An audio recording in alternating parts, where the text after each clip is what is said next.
क्या आपने कभी सोचा है भगवान होते हुए भी श्री कृष्ण माखन क्यों चुराते थे? क्या उन्हें माखन की कमी थी या इसके पीछे छिपा है एक गहरा आध्यात्मिक रहस्य? क्यों गोकुल की गोपियां रोज शिकायत लेकर माँ यशोदा के पास जाती थी और फिर भी कृष्ण की मुस्कान देखकर सबका दिल पिघल जाता था? आज हम जानेंगे श्री कृष्ण की उस अद्भुत लीला का रहस्य जिसे सुनकर आपका हृदय भी प्रेम और भक्ति से भर जाएगा। राधे राधे सभी भक्तों को। भगवान श्री कृष्ण की बाल लीलाएं केवल मनोरंजन की कहानियां नहीं है, इनके भीतर छिपा है भक्ति, प्रेम और आध्यात्मिक ज्ञान का गहरा संदेश। प्रिय भक्तों, इस कथा में श्री कृष्ण की बाल लीला का वर्णन किया गया है। इसे सुनने के लिए हमारे चैनल से जुड़े और कथा के अंत तक बने रहें। भक्तों, जब श्री कृष्ण गोकुल में छोटे बालक थे तो वे बार बार गोपियों के घर जाकर माखन चुरा लेते थे। गोपियां परेशान होकर माँ यशोदा से शिकायत करती, लेकिन जब यशोदा कृष्ण को देखती तो उनका सारा गुस्सा प्यार में बदल जाता। लेकिन प्रश्न यह है, क्या सच में भगवान को माखन की जरूरत थी या फिर इस लीला के पीछे कोई दिव्य रहस्य छिपा है? आइए इस भक्ति कथा में धीरे धीरे उस रहस्य को समझते हैं। गोकुल में हर घर में गायें थी। गोपियां रोज दूध से दही और माखन बनाती थी। छोटे कृष्ण को माखन बहुत प्रिय था। वे अपने दोस्तों के साथ मिलकर कभी मटकी तोड़ देते, कभी छत पर चढ़कर माखन निकाल लेते। गोपियां कहती, माँ यशोदा तुम्हारा लाला बहुत शरारती है, हमारा सारा माखन चुरा लेता है। लेकिन कृष्ण की मासूम मुस्कान देखकर उन्हें सच में डांट कोई नहीं पाता था। संतों के अनुसार यह माखन चोरी साधारण शरारत नहीं थी। माखन का अर्थ है मन की पवित्रता। जब दूध को मथा जाता है तभी उससे माखन निकलता है।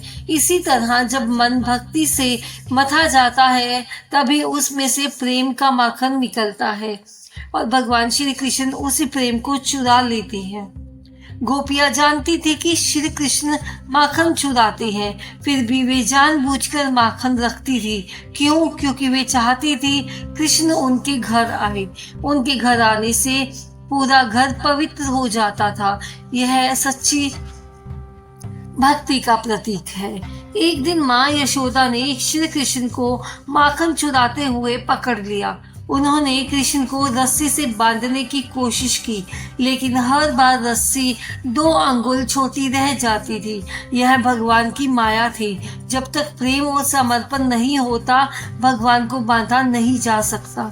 इस लीला से हमें 3 बड़ी बातें सीखने को मिलती हैं। भगवान को धन नहीं चाहिए, उन्हें चाहिए सच्चा प्रेम। जो प्रेम से पुकारता है, भगवान उसके घर जरूर आते हैं। भक्तों, गोपियां भी श्री कृष्ण के साथ शरारत करती थी। एक दिन गोपियों ने सोचा कि आज कृष्ण को माखन नहीं मिलेगा।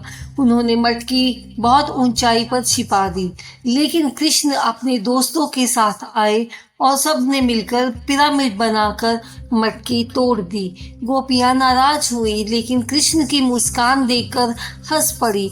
यह लीला बताती है भगवान अपने भक्तों के प्रेम को हर हाल में स्वीकार कर लेते हैं। एक गोपी रोज माँ यशोदा के पास उनकी शिकायत करती थी, तुम्हारा लाला मेरा सारा माखन खा जाता है। माँ यशोदा ने कृष्ण से पूछा, क्या तुम माखन चुराते हो? कृष्ण ने मासूमियत से कहा, मैया ये सब मुझसे जलती है। यह सुनकर सब हंस पड़े। भगवत पुराण में वर्णन मिलता है कि श्री कृष्ण की बाल लीलाएं केवल खेल नहीं थी। इनका उद्देश्य था भक्तों के साथ प्रेम बढ़ाना, धर्म की स्थापना करना, लोगों को भक्ति का मार्ग दिखाना। संत कहते हैं, कृष्ण की हर लीला में छिपा है भक्ति का गहरा रहस्य। प्रिय भक्तों, एक भक्त रोज श्री कृष्ण का नाम जप करता था। एक दिन उसने स्वप्न में देखा कि श्री कृष्ण उसके घर आए हैं। संतों के अनुसार जब भक्त सच्चे मन से भगवान को पुकारता है तो भगवान किसी न किसी रूप में उसकी सहायता अवश्य करते हैं।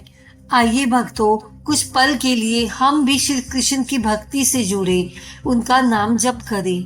बोलिए राधे राधे। जय श्री कृष्णा। हरे कृष्ण कृष्ण कृष्ण हरे हरे।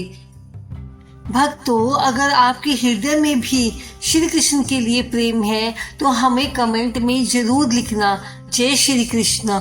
और यहीं पर इस कथा का समापन होता है। भक्तों, श्री कृष्ण की माखन चोरी सिर्फ एक बाल लीला नहीं है, यह हमें सिखाती है कि भगवान को पाने का रास्ता बिल्कुल सरल है। प्रेम, भक्ति और समर्पण।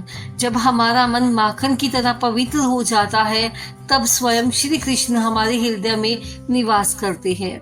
अगर आपको यह कथा अच्छी लगी हो तो वीडियो को लाइक और शेयर जरूर करें और चैनल को सब्सक्राइब करके भक्ति की इस यात्रा में हमारे साथ जुड़ जाएं।